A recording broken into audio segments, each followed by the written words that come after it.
오늘은 이사야 47장 14절의 말씀을 경건하지 않은 자들의 운명이라는 제목으로 설교했던 찰스 스펄전 목사님의 설교 가운데 두 번째 요점인 지옥의 죄인에게는 아무런 위로가 없다 라는 내용을 읽고 묵상하도록 하겠습니다. 먼저 본문의 말씀을 읽겠습니다. 보라, 그들은 초계 같아서 불에 타리니 그 불꽃의 세력에서 스스로 구원하지 못할 것이라. 이 불은 덮게 할 숯불이 아니요 그 앞에 앉을 만한 불도 아니니라. 아멘. 설교 내용을 읽도록 하겠습니다. 이 불은 덮게 할 숯불이 아니요 그 앞에 앉을 만한 불도 아니니라. 자, 이 말씀의 의미는 지옥에서는 죄인에게 위로를 줄 수 있는 것이 전혀 없다는 것입니다. 아무것도 없습니다. 그곳에 있는 죄인을 묘사해 보겠습니다. 본문은 마치 그것이 눈으로 볼 수 있고 귀로 들을 수 있는 것처럼 보라고 말합니다. 그러므로 하나님에게서 쫓겨나 그 행위에 합당한 보응을 받고 있는 한 영혼을 보십시오. 그 영혼에게는 그 자신을 따뜻하게 해줄 숯불이 없으며 한 줄기 기쁨을 발산하는 것이 단 한 가지도 없습니다. 그 영혼은 눈을 들어 천국을 향합니다. 그곳에는 영광스럽게 된 영혼들이 하나님 보좌 앞에 있습니다. 하지만 천국을 바라보는 것이 지옥에서 이뤄진 자들에게는 아무런 위로를 주지 않습니다. 그래서 그들은 말합니다. 오호라, 우리가 어떠한 영광을 잃어버렸던가? 얼마나 초월적인 기쁨을 우리는 놓쳐버렸던가? 우리는 지극한 복락을 거부했으며 한때의 쾌락을 얻으려다가 영원한 불행을 얻고 말았구나. 자, 또한 그들은 위를 바라보다가 그곳에 있는 그들의 옛 동료들을 봅니다. 한때 그들처럼 죄인이었으나 보혈을 통해 긍휼을 구하던 그들이 그 피로 의복을 씻은 후 하나님의 보좌 앞에 서 있습니다. 그때 그 잃어버린 자들은 스스로 손을 비틀고 그들이 태어난 날을 저주하며 그들에게 들려지고 선포되었던 은혜의 메시지를 다른 사람들은 듣고 구원을 받았음에도 그들은 거부했던 것을 한탄하고 있습니다. 이것이 그들의 상태를 가장 끔찍스럽게 대조하도록 만들 것입니다. 그때 거기서 그들은 한때 그들이 조롱하던 주님의 불쌍하고 실현당한 성도들을 볼 것이며 이렇게 말할 것입니다. 아, 저기 우리가 멸시했던 그 사람이 있다. 그는 높은 곳에서 다스리는데 우리는 고통을 겪는구나. 온몸에 종기가 가득한 채 우리 집 대문가에 누워있던 나사로, 개들이 핥던 그가 저기 아브라함의 품에 있고 우리는 이 불꽃 가운데서 고통을 당하는구나. 자, 영혼이여, 천국에 대한 생각은 지옥의 불꽃을 더욱 부채질합니다. 의로운 자들이 누리는 영광을 의식하면 그것이 곱절의 비통함이 되어 당신의 영혼을 짓누릅니다. 당신이 잃어버린 것이 생각나면 항상 귓전에 이런 소리가 들려올 것입니다. 오, 너 아침의 아들이여, 어찌 그리 하늘에서 떨어져 지옥 구덩이에 들어가게 되었는고? 그 영혼이 그 눈으로 지옥을 둘러보면 그곳에는 아무런 위로거리가 없음을 보게 될 것입니다.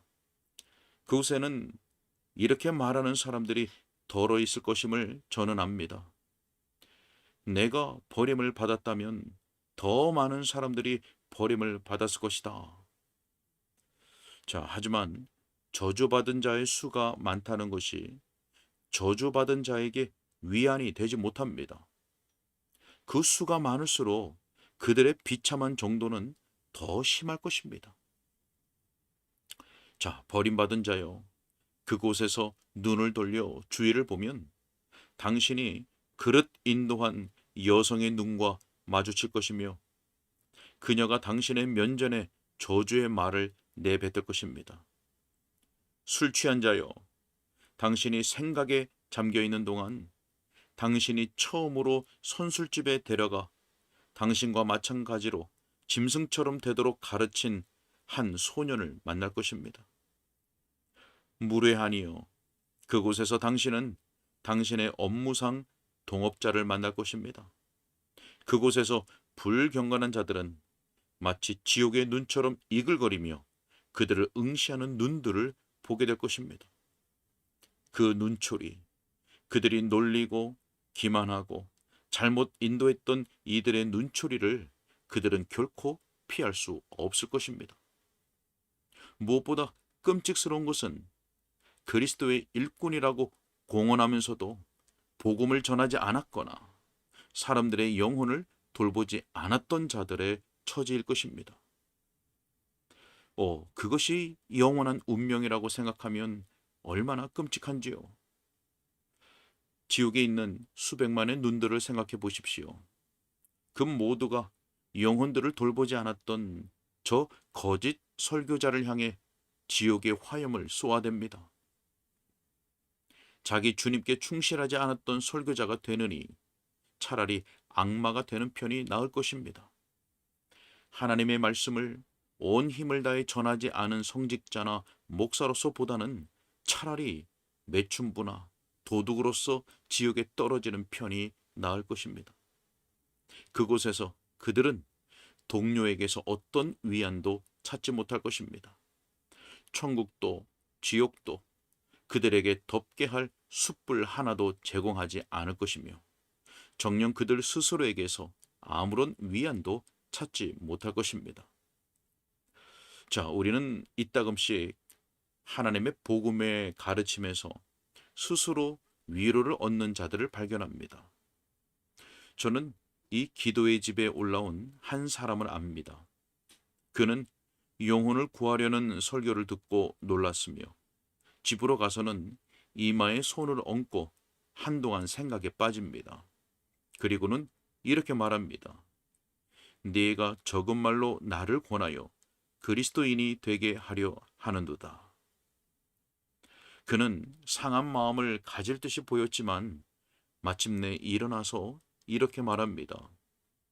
만일 내가 저주를 받게 되면 저주를 받을 것이요 구원을 얻게 되면 구원을 얻을 것이다. 자, 그는 예정의 교리를 이불로 삼아 자기를 덮고 편안히 잠을 이룹니다. 영혼이여, 그때 당신은 그렇게 할 수 없을 것입니다. 다가올 세상에서는 어떤 교리이든 당신에게 한순간의 위로도 제공하지 않을 것입니다.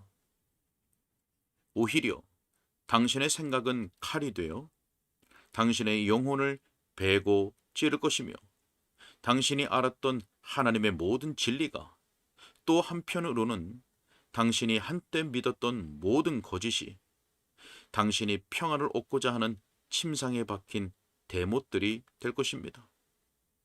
정녕 죄인에게는 이곳에서도 그의 정신이 깨어 있는 동안에는 어떤 실제적인 기쁨이란 없으며 분명 내세에서는 아무런 위로가 없을 것입니다. 어떤 이들에게는 그들에게 가할 수 있는 가장 큰 고문은 그들로 하여금 생각하게 만드는 것입니다. 그들이 어떻게 살아갑니까? 그들은 많은 술을 마시고 취한 채로 잠이 듭니다.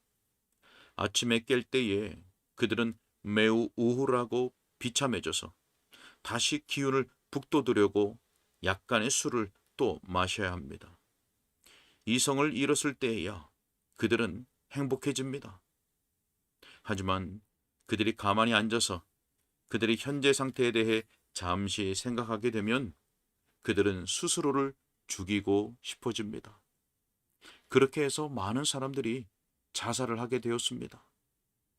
그들이 잠시 맨 정신으로 생각하게 될 때 그들은 자신의 모습을 바라봅니다. 만일 이런 생각이 이 지상에서도 그들로 하여금 목을 매게 하고 칼을 잡도록 한다면 지옥에서 영원토록 죄와 그 형벌에 대해 거절해버린 하나님의 은혜에 대해 거부해버린 자비, 진노하신 하나님, 그분의 임재로부터 쏟아지는 맹렬한 진노에 대해 생각이 반복되고 또 반복될 때에야 어떠하겠습니까? 자, 또한 죄인이 하나님 안에서 아무 위로를 찾지 못함이 분명합니다. 자, 이 말에 주목하십시오. 만약 죄인이 지금 여기서 말하는 것을 거기서도 말할 수 있다면 그는 하나님 안에서 위로를 갖는 것입니다. 지금 그는 이렇게 말합니다. 만약 하나님께서 다가올 세상에서도 이런 식으로 나를 대하신다면 그것은 부당할 것이다.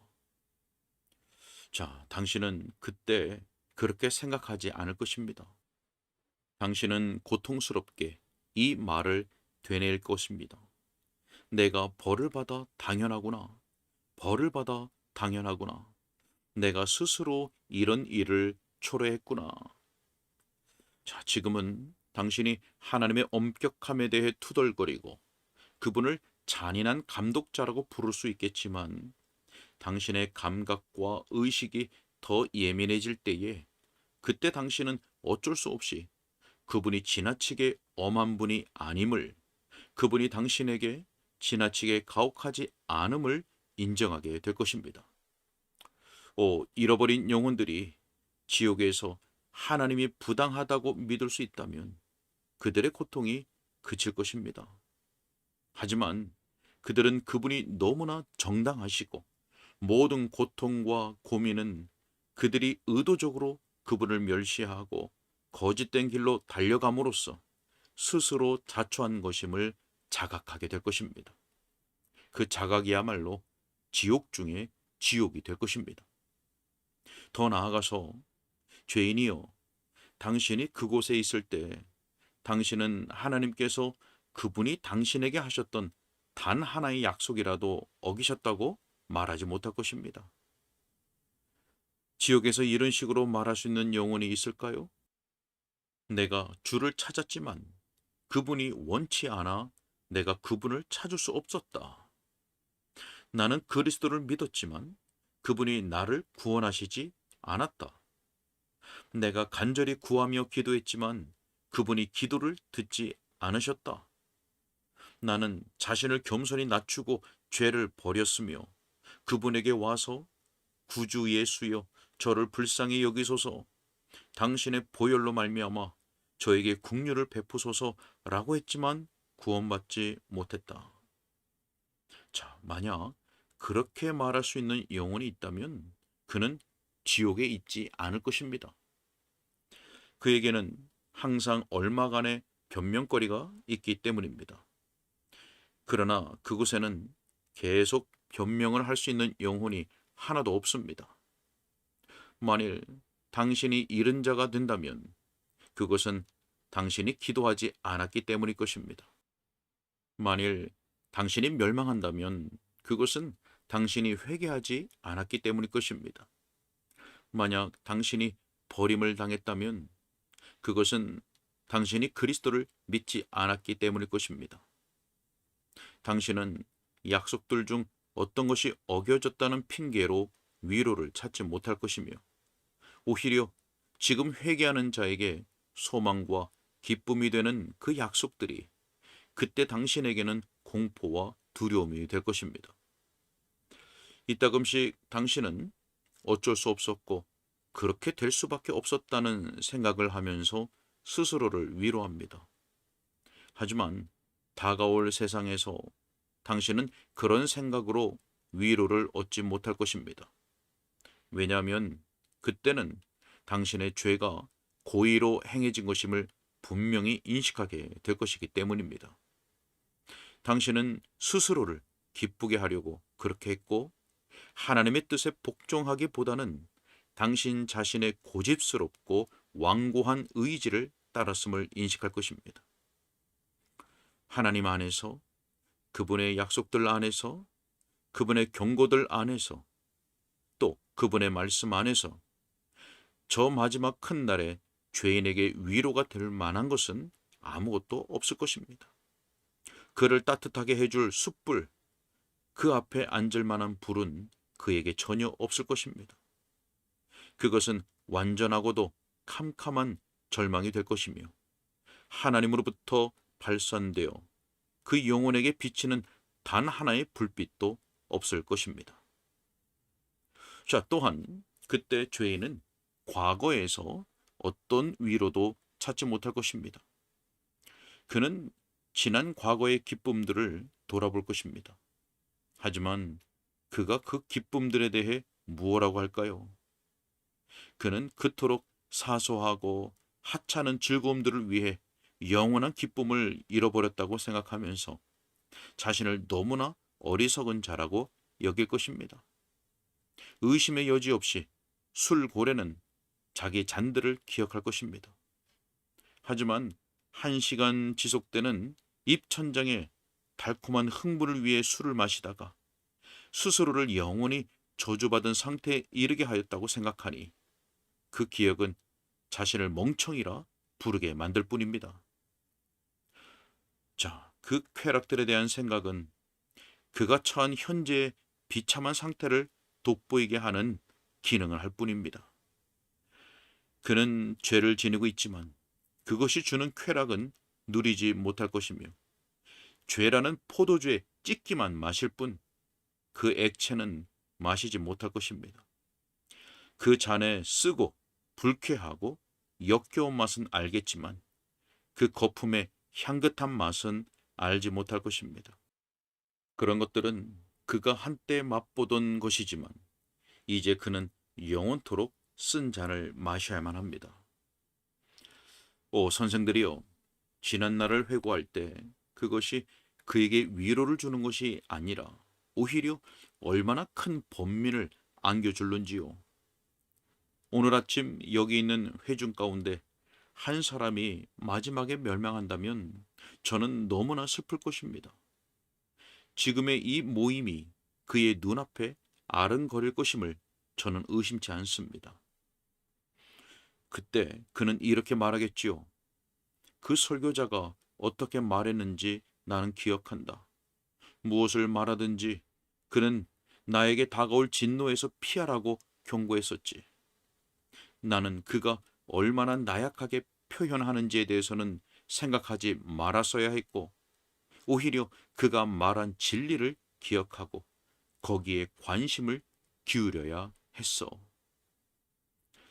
자, 내 눈에서 흘러내리는 눈물로써 이 가슴이 당신의 구원을 위해 느끼는 감정으로서 그런 상태에 머물다가 당신이 죽을 때에 이렇게 말해야 하는 일이 없도록 간곡히 호소합니다.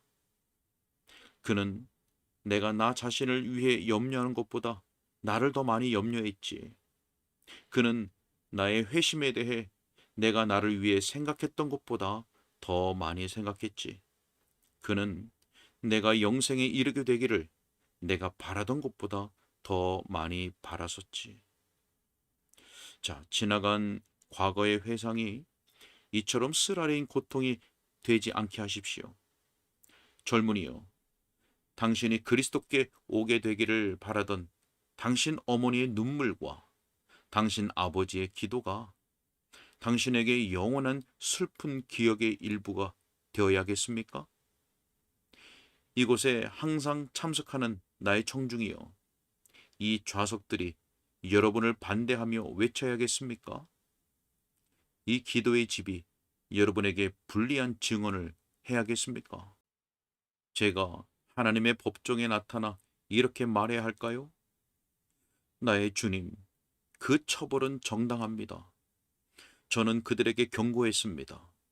그들을 위해 기도했고 그들을 위해 눈물을 흘렸으며 그들에게 호소했습니다. 마치 어머니가 그 자녀들을 사랑함 같이 제 영혼이 그들을 사랑했습니다. 자, 그렇게 되어야 할까요? 그렇게 되지 않기를 바랍니다. 하지만 여러분이 회개하지 않으면 그렇게 될 수밖에 없습니다. 사람이 거듭나지 아니하면 하나님의 나라를 볼 수 없을 것입니다. 그때 하나님에게서 쫓겨나 아무런 소망이 없는 곳으로 가는 것 외에 그에게 무엇이 남을까요? 하나님이 여러분을 긍휼히 여기시길 빕니다. 그렇지 않으면 여러분은 과거를 회상하면서 여러분을 따뜻하게 해줄 숯불을 발견하지 못할 것입니다. 자, 영혼이 잃어버린 상태일 때 그런 현재의 상태에서도 덮게 해줄 아무런 숯불을 발견하지 못할 것입니다. 경건하지 않은 자들은 그들의 타락한 상태로부터 얼마간의 위로를 얻습니다. 자, 이 말의 의미는 그들 중 어떤 이들이 매우 주제넘다는 것입니다. 그들은 말합니다. 내가 무엇을 염려하나? 나는 이 모든 것에 대항한다. 여호와가 누구이기에 내가 그의 목소리에 순종하겠는가? 자, 이런 태도가 여기에서는 얼마간의 위로를 줍니다. 하지만 영혼의 세계에서 여러분은 이런 식으로 대항하지 못할 것입니다. 불경건한 무리 중에서 가장 낯이 두꺼운 자도 그때는 수치스러워 자기 얼굴을 가릴 것입니다. 벨사살처럼 무릎이 떨며 부딪힐 것이고 다리에 힘이 풀릴 것입니다. 그때 그들의 고집센 마음은 낙심할 것이며 그들의 강한 정신은 엎드려 굴복하게 될 것입니다. 자, 무지함 역시 여기서는 사람들에게 많은 위로를 주지요. 그들은 그들의 상태를 알지 못하고 그래서 편안하게 지내지요. 하지만 그때 여러분에게 지금의 무지함이란 없을 것입니다. 여러분은 알게 될 것이며 그때 무지에서 오는 평안도 사라질 것입니다. 이곳에서는 우둔함 또한 종종 사람들에게 평안을 줍니다. 그들은 도무지 느끼지를 않습니다. 아무리 율법의 망치로 쳐도 그들은 요동하지 않습니다. 돌로 된 심장을 녹일 정도로 설교를 해도 그들은 감동하지 않습니다. 그러나 돌 같은 마음이 지옥에는 더 이상 없을 것입니다. 물론 육의 마음이 회개하지는 않겠지만 그들은 살처럼 부드러운 마음으로 고통을 느낄 것입니다. 그때 완강한 마음은 풀이 죽을 것이고 거만한 정신이 겁을 먹을 것이며 따라서 잃어버린 상태에서는 그들에게 위로를 줄 수 있는 것이 전혀 없습니다. 자, 미래의 상태에서도 그들에게 위로가 되는 것은 전혀 없을 것입니다. 그들은 긴 전망으로 영원의 세월을 바라보아도 아무런 희망의 그림자를 발견하지 못합니다. 영원히 끊임없는 슬픔의 물결이 몰려올 뿐입니다. 영원히. 지옥의 휴일을 만들 수 있다면 그 고통이 영원한 것은 아니라고 할 수 있을 것입니다. 하지만 고통은 멈추지 않습니다. 그들은 영벌에 들어가리라. 거기에서는 구더기도 죽지 않고 불도 꺼지지 아니하느니라. 희망은 없습니다. 아멘. 오늘은 여기까지입니다.